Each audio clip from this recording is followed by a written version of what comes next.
Hi, welcome back to the channel.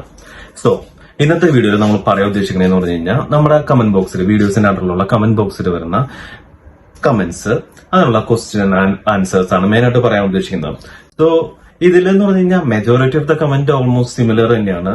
എന്നാലും ചില random ആയിട്ടുള്ള ചില കമന്റുകൾ, വ്യത്യാസമായിട്ടുള്ള കമന്റുകളുണ്ട്. സോ അതാണ് ആദ്യം പിക്ക് ചെയ്യുന്നത്. പിന്നെ ബാക്കി ഈ പറഞ്ഞ പോലെ തന്നെ എല്ലാ കമന്റുകളും നമുക്ക് നോക്കി പോകാം എന്നുള്ളതാണ്. അതിൽ ആദ്യത്തെ കമന്റ്, ശരിക്കും പറഞ്ഞു കഴിഞ്ഞാൽ ഈ ഒരു കമന്റ് എനിക്ക് വായിക്കണമെന്ന് പോലും വലിയ താല്പര്യമൊന്നുമില്ല. കാരണം ഇതെല്ലാം ഒരു കൈൻഡ് ഓഫ് ഈ ടൈപ്പ് ഓഫ് കമന്റ് എന്ന് പറഞ്ഞു കഴിഞ്ഞാൽ, കമന്റ്സുകൾ എന്ന് പറഞ്ഞു കഴിഞ്ഞാൽ ഒരു പ്രൊപ്പഗണ്ട ബേസ്ഡ് കമന്റുകളാണ്. നമുക്കത് കണ്ടാൽ തന്നെ മനസ്സിലാവും ഏതൊരു ഫേക്ക് അക്കൗണ്ടിൽ നിന്നാണ് ഈ കമന്റുകൾ വരുന്നത്. ഇതിന്റെ പല വെറൈറ്റി ഐറ്റംസ് ആണ് കമന്റ് ബോക്സിലേക്ക് വരുന്നത്. ഞാൻ എല്ലാത്തിനെയും റിപ്പോർട്ട് ചെയ്ത് ബ്ലോക്ക് ചെയ്തുകൊണ്ടിരിക്കുന്നുണ്ട്. ഇപ്പോഴും മനസ്സിലാക്കേണ്ട കാര്യം, ഒരു വിസ ഇഷ്യൂ ചെയ്യുന്നതിന് നിങ്ങളുടെ ജാതിയോ മതമോ ഇതൊന്നും, നിങ്ങൾ ജനിച്ച സ്ഥലമോ, ഇതൊന്നും ഒരു ഫാക്ടറുള്ള കാര്യമല്ല എന്നുള്ളതാണ് മനസ്സിലാക്കേണ്ടത്. അതുപോലെ തന്നെ ഇവരെ ചിന്തിക്കേണ്ട ഒരു കാര്യം എന്താണെന്ന് വെച്ച് കഴിഞ്ഞാൽ, വിസ ഇഷ്യൂ ചെയ്യുമ്പോൾ എപ്പോഴും നിങ്ങൾ ഏത് രാജ്യത്തേക്കാണ് പോകുന്നത്, ആ രാജ്യത്തിന് നിങ്ങളെ കൊണ്ട് എന്ത് ഗുണമാണുള്ളത് എന്ന് മാത്രമാണ് അവർ നോക്കണുള്ളൂ. നിങ്ങളുടെ ജോബ് എക്സ്പീരിയൻസ്, നിങ്ങളുടെ സ്കിൽ സെറ്റ്, ഇതൊക്കെയാണ് അവരൊരു വിസ ഇഷ്യൂ ചെയ്യുന്നതിന് മുമ്പ് അവർ കൺസിഡർ ചെയ്യുന്ന കാര്യങ്ങൾ. അതുപോലെ തന്നെ നിങ്ങളിപ്പോ വർക്ക് പെർമിറ്റിലാണ് അല്ലെങ്കിൽ വർക്ക് വിസയ്ക്കാണ് നോക്കണമെങ്കിൽ ആ വർക്ക് എന്താ പറയാ, ആ വർക്ക് നിങ്ങൾ റിലേറ്റഡ് ആയിട്ടുള്ള നിങ്ങളുടെ നിങ്ങളുടെ എക്സ്പീരിയൻസും കാര്യങ്ങളൊക്കെയാണ് അവർ കൺസിഡർ ചെയ്യുന്നത്. അല്ലാതെ നിങ്ങൾ ഇന്ന മതത്തിൽപ്പെടുന്ന ആളാണെന്നും പറഞ്ഞുകൊണ്ട് അവർ നിങ്ങൾക്ക് വിസ ഇഷ്യൂ ചെയ്യില്ല. അതുപോലെ തന്നെ നിങ്ങൾ ഇന്ന മതത്തിൽപ്പെടുന്ന ആളാന്ന് പറഞ്ഞ് നിങ്ങളെ വിസ റിജക്റ്റും ചെയ്യില്ല. നിങ്ങളുടെ സ്കിൽ സെറ്റ് അത് മാത്രം അവർ നോക്കണുള്ളൂ. അതുപോലെ തന്നെ ഡിമാൻഡ് ആൻഡ് സപ്ലൈ, ഇവിടെ ആ ഒരു ജോബിന് ആളെ ആവശ്യമുണ്ടോ ഇല്ലയോ എന്നുള്ള കാര്യം. അതായത് ഫോർ എക്സാമ്പിൾ ആയിട്ട് പറയുകയാണെങ്കിൽ, നമ്മളൊരു പ്രൊഡക്ഷൻ കമ്പനിയിലേക്ക് നോക്കാം. നിങ്ങൾക്ക് വർക്ക് പെർമിറ്റ് കിട്ടിയേക്കുന്ന ഒരു പ്രൊഡക്ഷൻ കമ്പനിയിലേക്കാന്ന് വിചാരിക്കാം. അങ്ങോട്ട് ഒരു വർക്ക് പെർമിറ്റ് കിട്ടി. ആ ഒരു വർക്ക് പെർമിറ്റിൽ എന്ത് ചെയ്യുന്നു, നിങ്ങളുടെ ഫസ്റ്റ് ഇവര് യൂറോപ്യൻ യൂണിയനിലുള്ള ആൾക്കാർ അല്ലെങ്കിൽ പോളണ്ടിലുള്ള ആൾക്കാർ പിന്നെ സ്യൂട്ടബിൾ ആണോ നോക്കും. അല്ല, അതുകൊണ്ടാണ് നിങ്ങൾക്ക് ഈ വർക്ക് പെർമിറ്റ് ഇന്ന ഒരു പ്രൊമിനൻസ് ഇഷ്യൂ ചെയ്തേക്കണം.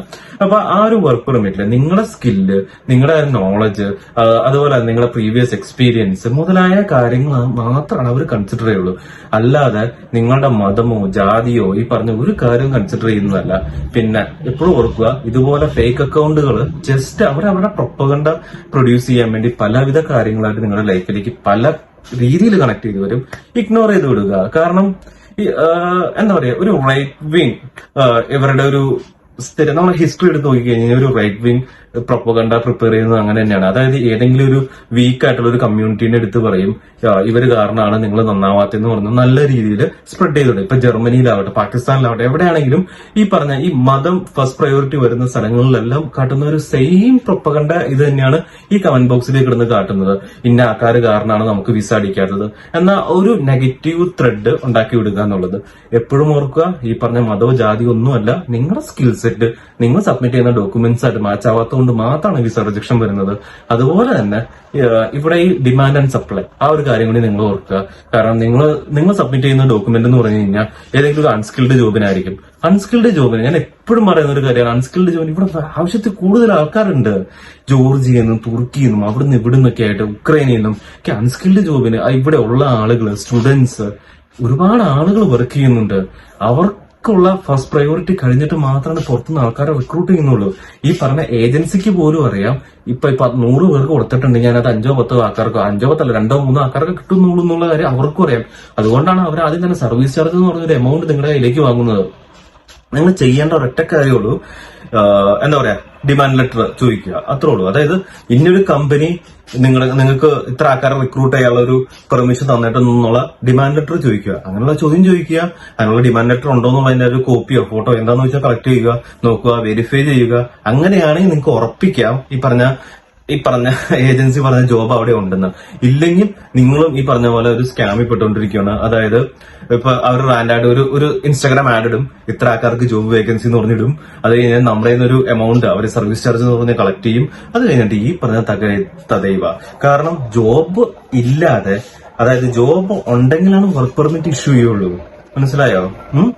ആ ഒരു വർക്ക് പെർമിഷന്റെ ബേസിലാണ് ഈ പറഞ്ഞത് നമുക്ക് എംബസിയിലേക്ക് പോകാൻ പറ്റുള്ളൂ, എംബസിയിൽ സബ്മിറ്റ് ചെയ്യാൻ പറ്റുള്ളൂ എല്ലാം. ഈ ജോബ് ഈ പറഞ്ഞ പോലെ തന്നെ നിങ്ങളുടെ സ്കില്ല്, എക്സ്പീരിയൻസ് ഇതെല്ലാം മാച്ചായാൽ മാത്രം നിങ്ങൾക്ക് വിസ ഇഷ്യൂ ചെയ്യുള്ളൂ. അല്ലാതെ നിങ്ങൾ വേറെന്തോ ചെയ്തു, വേറെന്തോ ഇതിന് വർക്ക് പെർമിറ്റിന് സബ്മിറ്റ് ചെയ്തു എന്നും പറഞ്ഞുകൊണ്ട് നിങ്ങൾക്ക് വിസ റിജക്ട് ആവണേന് ബാക്കിയുള്ള ആളുകളുടെ കുറ്റം പറഞ്ഞിട്ടോ അല്ലെങ്കിൽ എന്താ പറയാ നമ്മുടെ കഴിവുകേട് വേറൊരു ആൾക്കാർ കാരണമൊന്നും വെറുതെ പടച്ചു വിട്ടുകൊണ്ടിരുന്നിട്ട് ഒരു ഗുണവുമില്ല. നമ്മുടെ സ്കിൽസ് എന്താന്ന് വെച്ച് കഴിഞ്ഞാൽ അത് ഇമ്പ്രൂവ് ആക്കുക. നമ്മൾ എന്താ പറയാ നമ്മൾ സെൽഫായിട്ട് കറക്റ്റ് ചെയ്ത് നമ്മൾ മുന്നോട്ടേക്ക് പോവുക എന്നുള്ളതാണ് എനിക്ക് ഈ കാര്യത്തിൽ പറയാനുള്ളത്.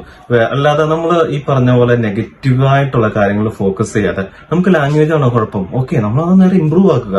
എന്നിട്ട് കോൺസുലേറ്റിൽ നല്ല ഫ്ലുവന്റ് ആയിട്ട് നമ്മൾ സംസാരിക്കുക. അല്ല നിങ്ങൾക്ക് വേറെ സ്കിൽ സെറ്റ് ആണോ, ആ ഒരു സ്കിൽ സെറ്റിനുള്ള പണി പഠിക്കുക. അതിന്റെ സർട്ടിഫിക്കേഷൻ ഈ വിസ പ്രോസസ്സിംഗിന്റെ ഒപ്പം തന്നെ വെക്കുക.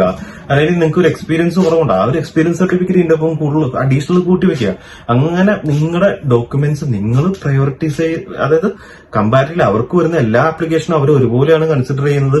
അവരെല്ലാ കേസും ഡിഫറെന്റ് ആയിട്ട് നോക്കുമ്പോ ഈ രണ്ടെണ്ണം വെക്കുമ്പോൾ രണ്ടെണ്ണത്തിൽ ഏറ്റവും നല്ല ആള് ഏതാണോ അവരതിനാണ് കുറച്ചും കൂടി എന്താ പറയാ വിസ സക്സസ് റേറ്റിന് പ്രയോറിറ്റി കൊടുക്കുക. എപ്പോഴും ഓർക്കുക ഡിമാൻഡ് ആൻഡ് സപ്ലൈ. ഇവിടെ ജോബിന് ഡിമാൻഡ് ഉണ്ട്, ആളുകളില്ല എങ്കിൽ മാത്രമാണ് പുറത്തുനിന്നുള്ളൊരു സപ്ലൈ ഇവർ അക്സെപ്റ്റ് ചെയ്യുള്ളൂ. അല്ലെങ്കിൽ ഈ പറഞ്ഞ പോലെ തന്നെ ഈ ഫേക്ക് എന്താ പറയുക ഈ ഷെൽ കമ്പനികളുടെ വർക്ക് പെർമിറ്റ് കൊണ്ട് കൊണ്ടുപോയി നിങ്ങൾ സബ്മിറ്റ് ചെയ്ത് കഴിഞ്ഞാൽ അത് റിജക്ഷൻ വരാനുള്ള പോസിബിലിറ്റീസ് കൂടുതലാണ്. അതില് നിങ്ങളുടെ മതമോ ജാതിയോ ഈ പറഞ്ഞ ഒരു തെങ്ങിനകത്ത് കൺസിഡർ അല്ല. നിങ്ങളുടെ ഈ പറഞ്ഞ നിങ്ങളുടെ സ്കിൽ സെറ്റ് ആണ് ഇവിടെ മെയിൻ ആയിട്ടുള്ള ഒരു ഫാക്ടറായിട്ട് വരുന്നത്. അതുപോലെ തന്നെ ഇവിടുത്തെ ജോബിന്റെ വേക്കൻസിയും അവൈലബിലിറ്റിയാണ് മെയിൻ ഫാക്ടർ ഒരു വിസ ഇഷ്യൂ ചെയ്യുന്നതിന്. ഇനി അടുത്തതെന്ന് പറഞ്ഞു കഴിഞ്ഞാൽ രണ്ടാമത്തെ ക്വസ്റ്റ്യൻ എന്ന് പറഞ്ഞാൽ വിഷ്ണു ചോദിച്ചാണ് question, Vishnu the real angel. അതായത് സംഭവത്തുള്ളൂ VFS നമ്മുടെ കോൺസുലേറ്റ് ആണോ അതോ നമ്മുടെ ഏജൻസി ആണോ ഈ വർക്ക് പെർമിറ്റ് ഡിലേ ആക്കുന്നത്?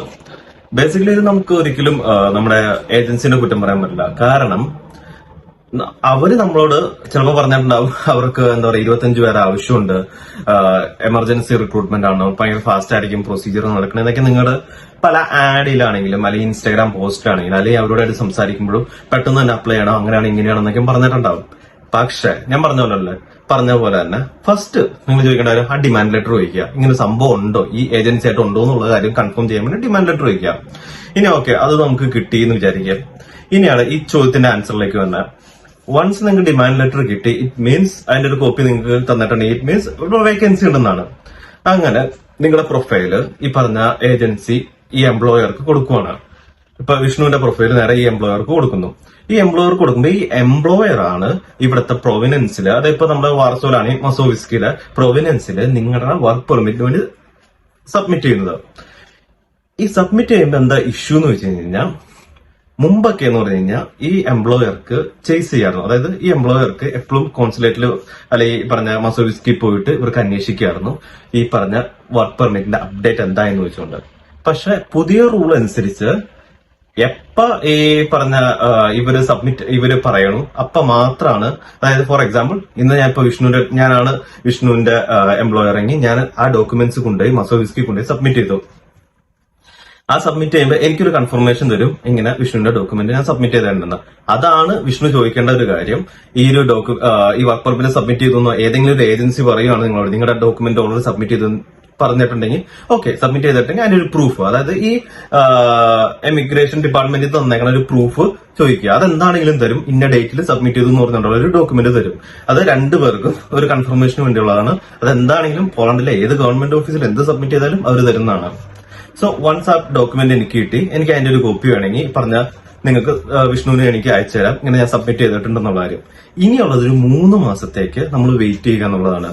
ഒരു 3 to 4 months എന്തോ ആണ് ഞാൻ ഇതിനെക്കുറിച്ചും വീഡിയോ ചെയ്തിട്ടുണ്ട്. എന്റെ ഒരു ഓർമ്മശീലം 3 to 4 months ആണ്. നമ്മളത് വെയിറ്റ് ചെയ്യുമ്പോൾ നമ്മളടുത്ത് ഈ പറഞ്ഞ മസോവിസ്കിന്ന് ഓഫീസിൽ നിന്ന് ഇമിഗ്രേഷൻ ഓഫീസിൽ നിന്ന് നമ്മളടുത്ത് അറിയിക്കും ഇങ്ങനെ നിങ്ങളുടെ വർക്ക് പെർമിറ്റ് റെഡി ആയിട്ടുണ്ട്. അത് നമുക്കത് പോസ്റ്റിലും വരും ഓൺലൈനിലും വരും വർക്ക് പെർമിറ്റ് ഓക്കെ ആയിട്ടുണ്ടെങ്കിൽ.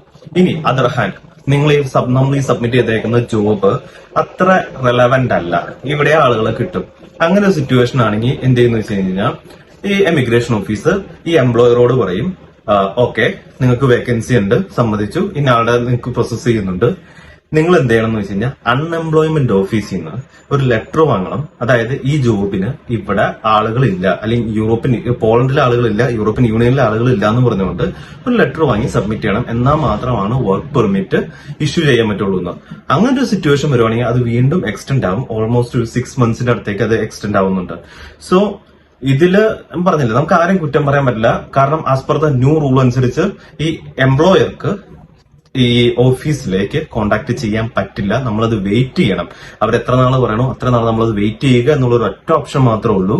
അതല്ലാതെ ഇതിനകത്ത് വേറൊരു ഓപ്ഷൻ ഇല്ല. പുതിയ റൂൾ അനുസരിച്ച് മുമ്പൊക്കെ ആണെങ്കിൽ അവർക്ക് ചേസ് ചെയ്യായിരുന്നു, കോണ്ടാക്ട് ചെയ്യായിരുന്നു. പക്ഷെ വിഷ്ണുവിന്റെ ഒരു പോയിന്റ് ഓഫ് വ്യൂവിൽ ആണെങ്കിൽ വിഷ്ണുവിന് എന്താണെങ്കിലും ഈ പറഞ്ഞ ഏജൻസിയോട് ചോദിക്കാം.